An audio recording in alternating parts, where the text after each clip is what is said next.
ये एक ऐसे विश्व की कहानी है जो एक ज़ॉम्बी महामारी से उबर रहा है, जिसमें 2 अरब लोगों की मौत हो चुकी है।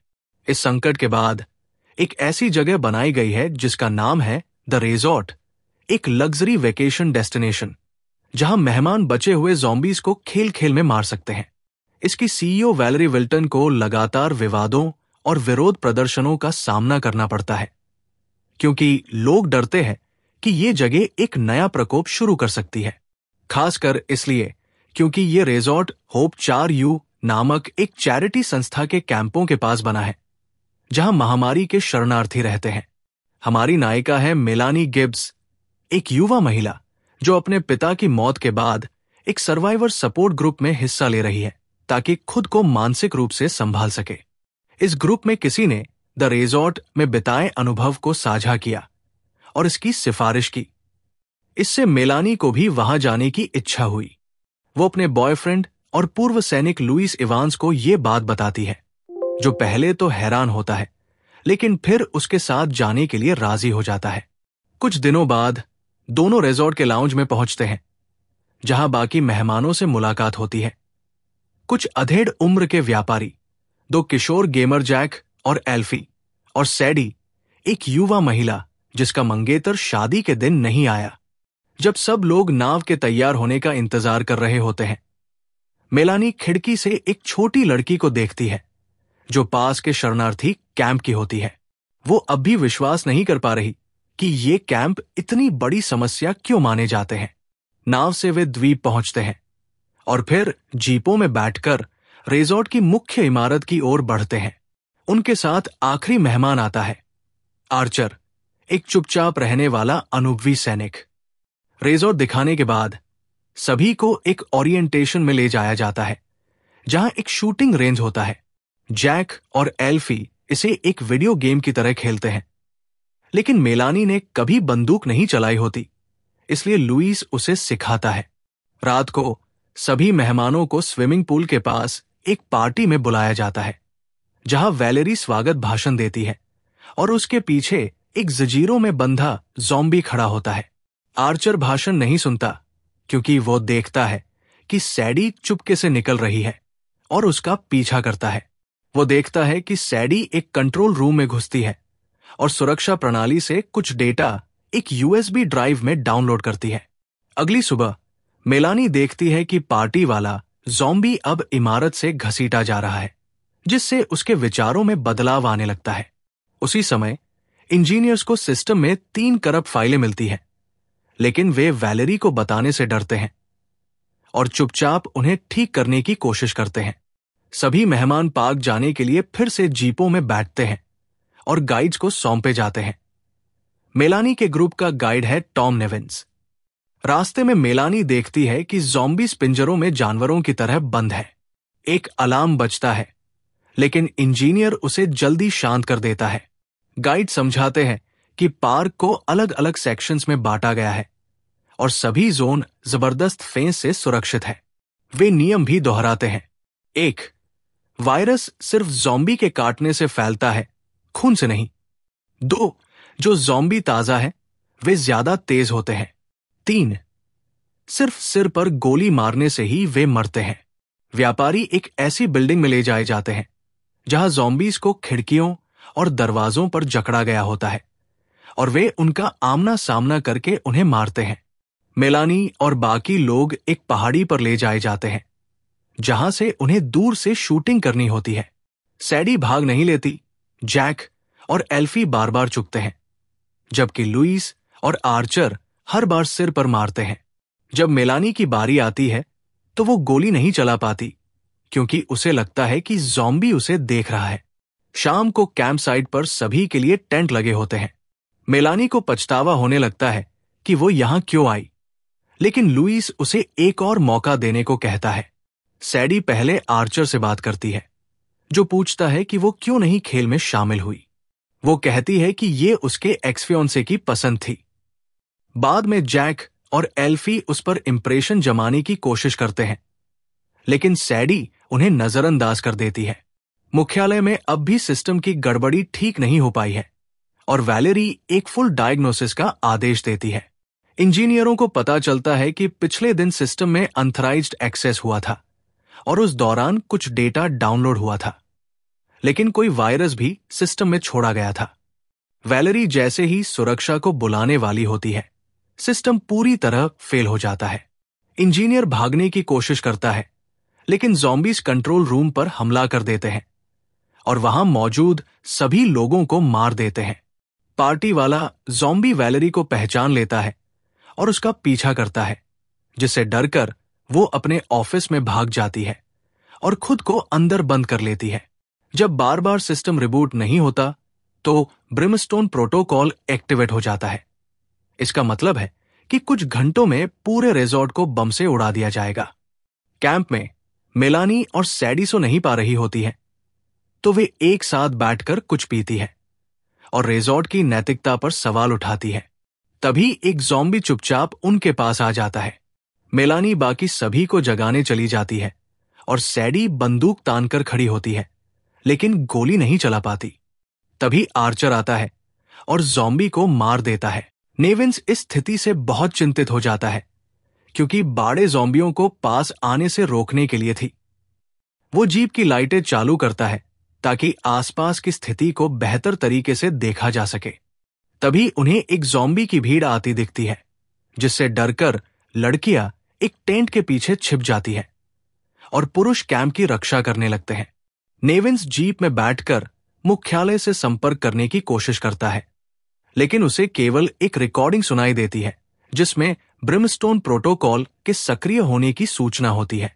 वो जीप स्टार्ट करने की कोशिश करता है, लेकिन सफल नहीं होता। आर्चर की गोलियां खत्म हो जाती हैं, तो मेलानी एक टेंट में जाकर उसके लिए एक मैगजीन लेने जाती है। तभी एक ज़ॉम्बी उस पर हमला करता है। रास्ते में मेलानी मैगजीन आर्चर को दे देती है। नेविन्स भी जीप से बाहर निकलते ही ज़ॉम्बी द्वारा हमला झेलता है, लेकिन वो भी उसे हटा देता है और बाकी लोगों के साथ जीप की छत पर चढ़ जाता है। केवल एल्फी नीचे रह जाता है और जब वो चढ़ने की कोशिश करता है तो ज़ॉम्बी उसे पकड़कर मार देते हैं। जब आखिरी ज़ॉम्बी मारा जाता है तो आर्चर सभी को गोली चलाने से मना करता है। पूरी रात वे लोग जीप की छत पर बिताते हैं। सूरज निकलते ही आर्चर आसपास की स्थिति की जांच करता है और बताता है कि अब नीचे उतरना सुरक्षित है। लुइस का मानना है कि उन्हें वहीं रहकर बचाव का इंतजार करना चाहिए, लेकिन नेविन्स उन्हें बताता है कि ऐसा नहीं होगा, क्योंकि पूरा पार्क खत्म हो चुका है और ब्रिमस्टोन प्रोटोकॉल एक्टिव है। आर्चर एक नाव पकड़ने की योजना बनाता है। नेविन्स को शक होता है कि वे समय पर पहुंच नहीं पाएंगे, लेकिन मेलानी एक शॉर्टकट का जिक्र करती है। नेविन्स पार्क का नक्शा निकालकर एक वैकल्पिक रास्ता ढूंढता है जो उन्हें समय बचाने में मदद कर सकता है। वे सभी आर्चर के नेतृत्व में डॉक की ओर बढ़ते हैं। रवाना होने से पहले दुखी जैक एल्फी का चेहरा अपनी जैकेट से ढक देता है और उसकी कलाई से एक ब्रेसलेट उतार लेता है। रास्ते में मेलानी लुइस को सांत्वना देती है, क्योंकि मौजूदा हालात उसे युद्ध की याद दिला रहे हैं। सैडी जैक के प्रति सहानुभूति दिखाती है और उससे दोस्ती करने की कोशिश करती है। आर्चर आगे आगे चल रहा होता है। तभी लुइस सवाल करता है कि उसने नेतृत्व कब संभाला। आर्चर जवाब देता है, जब तुम लोगों ने मेरा पीछा करना चुना। जैसे ही वे बाड़ के पास पहुंचते हैं, एक ज़ॉम्बी अचानक उन पर हमला करता है।